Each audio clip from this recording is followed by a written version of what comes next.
Welcome to the BIZOL How to Do video. Today we would like to show you BIZOL Rust Shock Plus F22 and disassemble hot glow plug and injectors in diesel direct injection system. This product can cool engine components to extremely low temperatures, which is extremely useful when dismantling heavily rusted and seized injectors items. Shake the product well before use. Disassembly of the glow plug should be started by cleaning the spark plug socket with compressed air. Thanks to the innovative spray nozzle, the spray can be applied in two ways.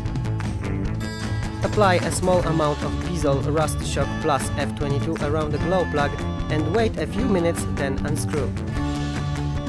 Excellent rust and penetrating properties allow for easy disassembly. If necessary, the spray should be applied several times. If the injector is dismantled, the fuel and electric lines must be removed. Then, the injector mounting foot must be removed. Then apply BIZOL Rust Shock Plus F22 near the disassembled injector. Wait a few minutes so that the product can dissolve rust. If necessary, the spray should be applied several times. Remove the injector and make necessary repairs. BIZOL Rust Shock Plus F22 is essential in every workshop.